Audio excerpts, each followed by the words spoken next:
On est vendredi et ce week-end, vous allez peut-être aider votre parent âgé. Alors aujourd'hui, on va aussi prendre soin de vous. La semaine est finie, mais pas tout à fait pour vous. Parce que si vous partez ce week-end chez votre parent âgé, vous avez peut-être déjà beaucoup de choses dans la tête. Le trajet, les courses, le repas du soir, le frigo à vérifier, les papiers à regarder, les médicaments à récupérer, les petites choses qu'on découvre toujours au dernier moment. Et parfois, avant même d'être arrivé, la tension est déjà là. Vous êtes encore dans la voiture, dans le bus, dans le train ou simplement en train de préparer votre sac et votre tête est déjà chez votre parent âgé. Vous vous demandez dans quel état je vais le trouver ? Est-ce qu'il aura mangé correctement ? Est-ce que la maison sera rangée ? Est-ce qu'il va me dire que tout va bien alors que je vois bien que non ? Est-ce qu'on va encore se disputer pour une broutille ? Alors aujourd'hui, je vous propose 3 conseils très concrets pour arriver avec un peu moins de tension. Pas pour tout contrôler, pas pour faire un week-end parfait, mais pour éviter d'arriver déjà chargé, déjà agacé, déjà en mode solution avant même d'avoir dit bonjour. Et si vous connaissez quelqu'un qui est dans cette situation, partagez-lui ce podcast, ça peut l'aider. Mon premier conseil, il est côté organisation. Si vous le pouvez, anticipez les repas et les courses avant d'arriver. Ça peut paraître très simple, presque banal, mais dans beaucoup de familles, le sujet des repas devient une vraie source de tension. Parce qu'on arrive, on ouvre le frigo et là, il n'y a presque rien, ou alors les produits sont périmés, ou des restes qu'on n'arrive pas bien à identifier, des aliments que votre parent ne peut plus vraiment cuisiner, des choses achetées en double, en triple, parce que il se souvenait plus. Et très vite, le repas devient un problème. Il faut réfléchir, il faut décider, il faut sortir faire des courses, il faut convaincre, il faut parfois jeter, il faut parfois expliquer. Et pendant ce temps-là, la tension monte. Votre parent peut se sentir jugé, vous pouvez vous sentir débordé, et le week-end commence déjà dans une ambiance compliquée. Alors si vous le pouvez, avant d'arriver, posez-vous une question très simple. Qu'est-ce qu'on va manger ce week-end ? Pas besoin de faire un menu gastronomique, pas besoin de tout prévoir au gramme près, mais prévoyez au moins 2 ou 3 repas simples. Par exemple, un plat facile à réchauffer, une soupe, des œufs, des légumes déjà prêts, un féculent simple, un dessert apprécié, de quoi faire un petit déjeuner correct et peut-être un repas que votre parent aime vraiment. L'objectif n'est pas seulement de remplir le frigo. L'objectif, c'est de diminuer la charge mentale en arrivant. Parce que si le repas est déjà pensé, vous gagnez du calme. Vous pouvez arriver sans vous jeter immédiatement sur le frigo. Vous pouvez éviter la question « Bon, qu'est-ce qu'on mange ?» Et surtout, vous pouvez éviter de transformer les premières minutes en inventaire. Si vous habitez loin, vous pouvez aussi faire autrement. Vous pouvez appeler avant. Qu'est-ce qui vous manque ce week-end ? Est-ce que vous avez encore du pain ? Est-ce qu'il faut que je passe prendre quelque chose ? Est-ce qu'on prévoit un plat simple ensemble ? Et si votre parent répond toujours « Non, j'ai tout ce qu'il faut », alors que vous savez que ce n'est pas toujours vrai, vous pouvez poser des questions plus concrètes. Il reste quoi pour le dîner de ce soir ? Vous avez quoi pour demain midi ? Est-ce qu'il reste des yaourts ? Est-ce qu'il y a du pain au congélateur ? Parce que j'ai tout ce qu'il faut, parfois ça veut dire « je ne veux pas vous embêter » ou bien « je ne me rends pas bien compte » ou encore « je n'ai pas envie qu'on vérifie ». Donc anticipez sans infantiliser. Et si vous faites des courses, pensez pratique. Des choses faciles à ouvrir, faciles à manger, faciles à réchauffer, faciles à conserver et adaptées à ce que votre parent peut vraiment faire aujourd'hui. Pas ce qu'il faisait avant, ce qu'il peut faire maintenant. Et ça, c'est une nuance importante. Parce qu'on peut parfois remplir le frigo avec de bonnes intentions, mais avec des aliments qui demandent trop d'efforts, trop de préparation, trop de gestes ou encore trop de surveillance. Donc ce week-end, votre premier repère est simple. Avant d'arriver, essayez d'avoir une idée claire de 2 ou 3 repas. Vous ne réglerez pas tout, mais vous éviterez peut-être une première tension inutile. Mon deuxième conseil, il est côté relation. Commencez par écouter, pas par agir. Et je sais, ce n'est pas toujours naturel, parce que quand on arrive chez un parent âgé, surtout quand on est inquiet, on a souvent envie de faire tout de suite. On veut ranger, vérifier, ouvrir le courrier, regarder les médicaments, faire tourner une machine, lancer le repas, appeler quelqu'un, réparer un truc, comprendre ce qui s'est passé dans la semaine. Mais votre parent, lui, ne vous attend peut-être pas seulement pour que vous fassiez, il vous attend peut-être aussi pour que vous soyez là.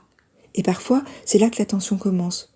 Vous arrivez avec votre liste, votre parent, lui, arrive avec son besoin d'être entendu. Vous voulez gagner du temps, lui ou elle veut raconter. Vous voulez agir, lui ou elle veut exister dans la relation. Et si on ne fait pas attention, chacun peut se sentir frustré. Vous pouvez penser « Oh, je n'ai pas le temps, il faut avancer !» Votre parent peut ressentir « Oh, on vient chez moi pour gérer ma vie, pas pour me voir. » Alors avant d'agir, prenez quelques minutes pour écouter. Pas 1 heure, pas toute la journée, mais quelques minutes réelles. Posez une question simple. Comment s'est passée votre semaine ?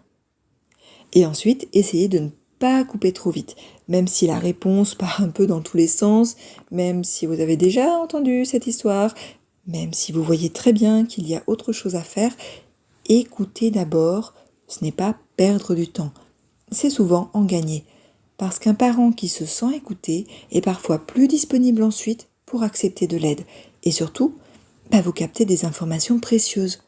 Dans ce qu'il raconte, il peut y avoir des indices, une chute presque minimisée, une voisine qui est passée, un repas sauté, un rendez-vous oublié, une fatigue inhabituelle, une peur qu'il n'ose pas formuler directement. Si vous agissez trop vite, vous pouvez passer à côté. Donc, en arrivant, essayez cette séquence. D'abord, bonjour, ensuite un vrai regard, puis une question ouverte, et enfin seulement, vous passerez à l'action. Par exemple, je suis content d'être là. Comment vous vous sentez aujourd'hui ? Ou encore, avant qu'on regarde les courses et les papiers, racontez-moi un peu votre semaine. C'est simple, mais ça change toute l'ambiance. Parce que vous ne commencez pas par le problème, vous commencez par la personne. Et ça, c'est fondamental. Aider un parent âgé, ce n'est pas seulement organiser son quotidien, c'est aussi préserver une relation qui peut être fragilisée par la dépendance, la fatigue, les inquiétudes et les changements de rôle. Quand l'enfant devient celui qui vérifie, celui qui décide, celui qui organise, la relation peut devenir très sensible. Donc plus vous commencez par l'écoute, plus vous diminuez le risque d'entrer dans une posture de contrôle.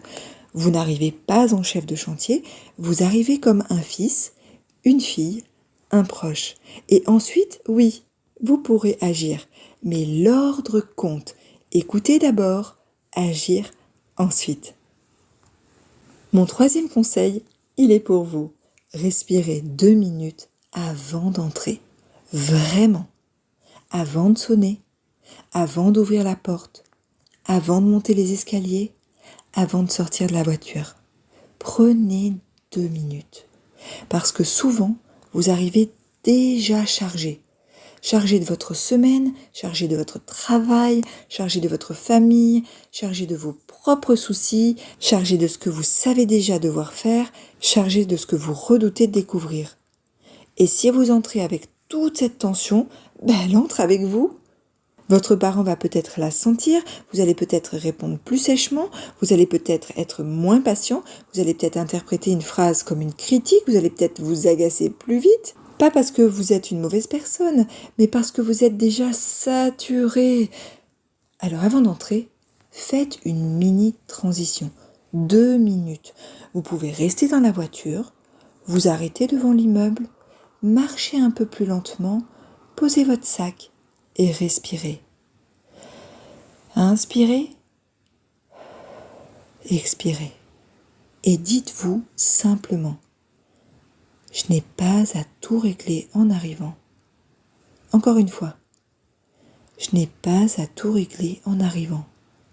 Puis, je vais commencer par dire bonjour. Ça peut sembler très petit, mais c'est très puissant parce que vous changez votre état intérieur avant d'entrer dans la relation. Vous ne pouvez pas toujours changer ce que vous allez trouver, mais vous pouvez changer la manière dont vous arrivez. Et cette manière-là peut tout changer. Si vous arrivez en mode urgence, tout devient urgent. Si vous arrivez en mode contrôle, tout devient problème. Si vous arrivez en mode tension, la moindre phrase peut allumer une dispute. Mais si vous arrivez avec un peu plus de calme, vous vous donnez une chance de ne pas réagir trop vite. Alors ce week-end, avant d'entrer, essayez cette petite phrase. Je vais aider, mais je vais d'abord respirer. Ou encore, je vais être présent avant d'être efficace. Parce que parfois, c'est ça qui manque le plus. Pas une solution parfaite, pas une organisation impeccable, mais une arrivée moins tendue. Et je le redis, respirer 2 minutes, ce n'est pas du luxe, c'est une protection pour vous, pour votre parent, pour la relation. Donc si ce week-end vous partez aider votre parent âgé, retenez ces 3 repères. Premier repère, côté organisation, anticipez les repas et les courses avant d'arriver. Même 2 ou 3 repas simples peuvent éviter beaucoup de tension.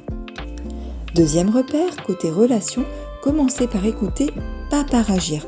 Votre parent n'a pas seulement besoin que vous fassiez, il a aussi besoin d'être vu, entendu et reconnu. Troisième repère, pour vous cette fois-ci, respirez 2 minutes avant d'entrer. Parce que vous ne pouvez pas toujours contrôler ce que vous allez découvrir, mais vous pouvez préparer la manière dont vous allez arriver. Et si ce message peut vous aider avant le week-end, alors gardez-le de côté. Et si vous souhaitez recevoir chaque semaine des repères simples pour les aider sans vous épuiser, abonnez-vous à la newsletter Famille Sage. Je vous mets le lien en commentaire épinglé.